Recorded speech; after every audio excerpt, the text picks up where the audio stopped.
Hello, hello. Back again here in Cremona. I am Edgar, Russ, Violinmaker of Cremona, Italy. I want to explain you another small detail regarding the bridge. As a musician, for you playing, and this tiny bridge here on the violin is just this small piece of wood, you probably don't expect how much know-how is behind one of these small tiny pieces. Okay?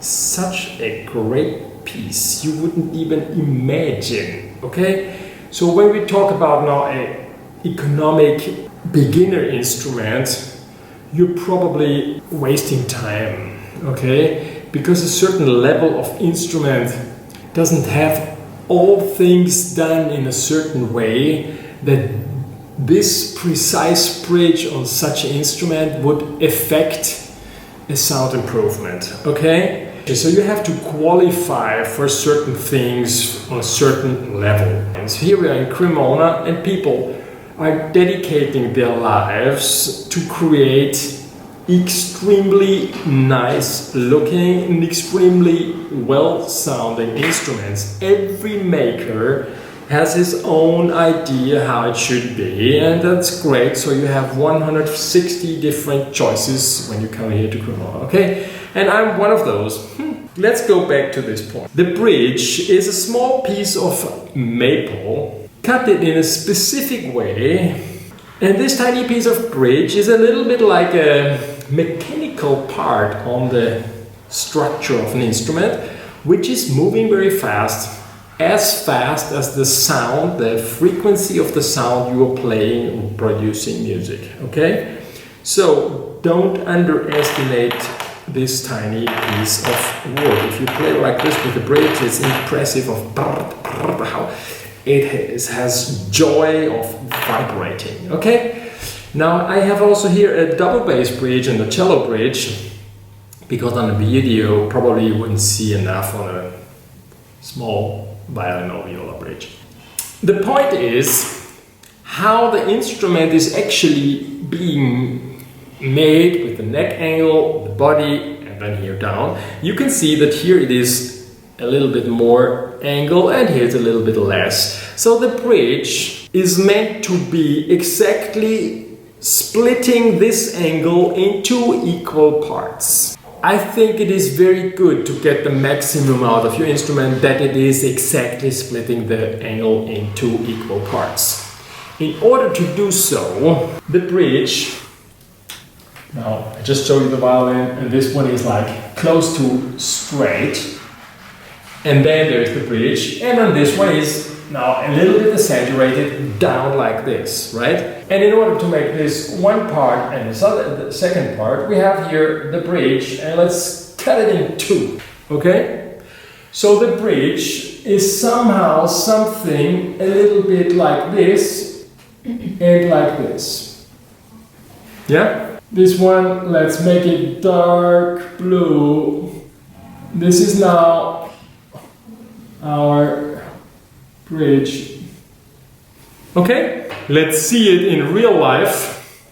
This would be a double bass bridge. Here it is big and here it is thin. Okay, if I would make it like this, it would be very risky that it is falling down and it would damage the top. Okay, so I think it is better to have it like that. Okay, one line which is apparently 90 degrees, it is actually quite 90 degrees. If I cut the bridge, I always cut these feet 90 degrees to the back side. Back side, I intend towards the tailpiece. This is the tailpiece, okay?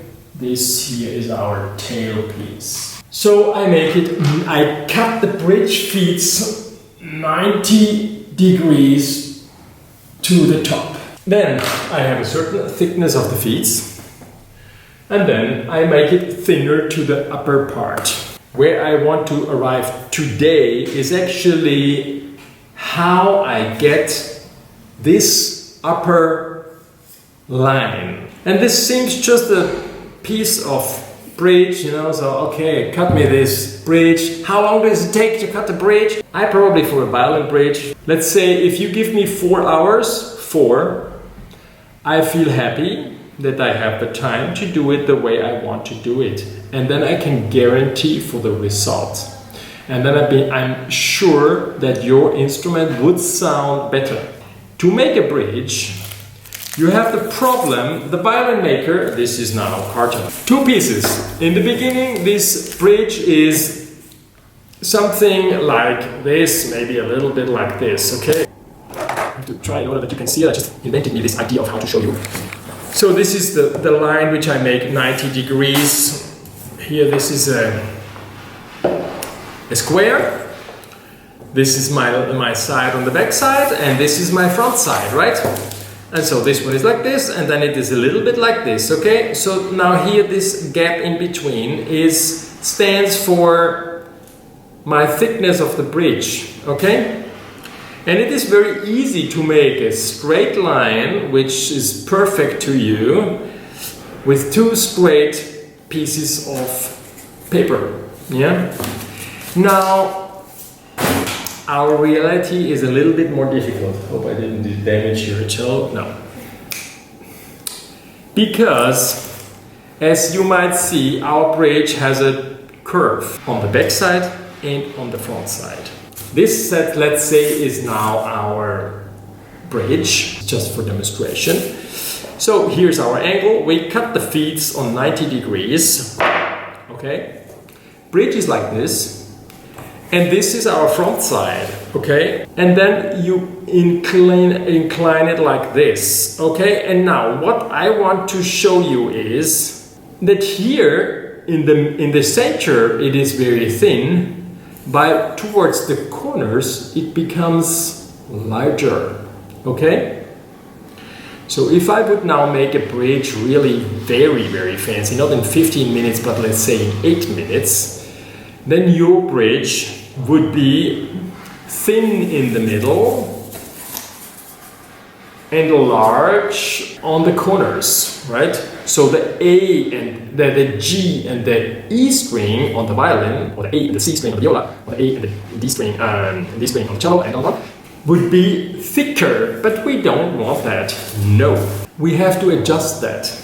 And we only can adjust it by planing the material here a little bit on the corners, a little bit here and a little bit here. Yeah. So if you do it in a lousy way, if you look at the instrument and you, let's say we have here our strings, and here is now our bridge, and it is not planed towards the back side here, this would appear a little bit turned like this, be like this, okay? And the side effect for you musician, is that when you play 2 strings at the same time, you would feel it is not in tune, even so the instrument is tuned, yeah?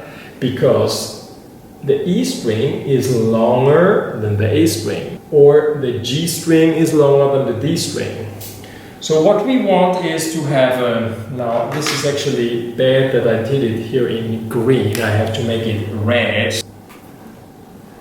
And we actually want it that it is not even too smiley, okay? Because we just want that the strings are equal. And musicians actually are used to, if in case I would make it now smiley like this, then the E string would be too short. This is what most musicians are used to, okay, which is perfect. Now, at last option I want to show you. So now, in order to show you how this seems to be straight, I want to show you, if I take this card and let's say this is straight, it is not now perfectly straight, but it's okay. It's more a question of just to sensibilize you that this is a matter. You can even see that here it is bigger, the gap, than in the middle, right?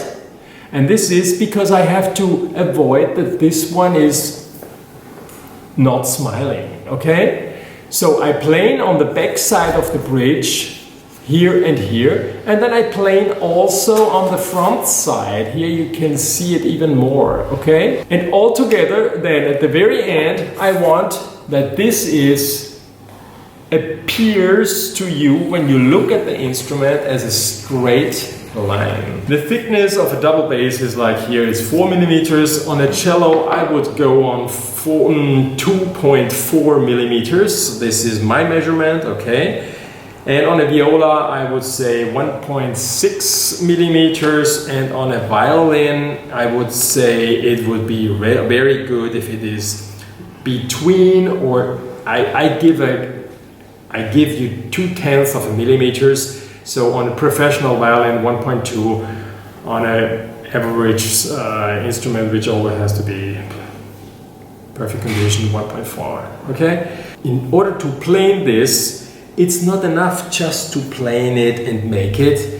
The key point is put it on a surface, and then I stand up from my working bench and I look to it, how it appears, okay? And then I say, okay, I have to plane a little bit here. I sit down again and then I put it down again and I recheck it on every single instrument, okay? So I think this is another very, very important detail of a bridge. If you have questions or you have some experiences regarding this matter, I'm always open. I don't know everything. I just dedicated 35 years now on this whole matter, but I don't know everything.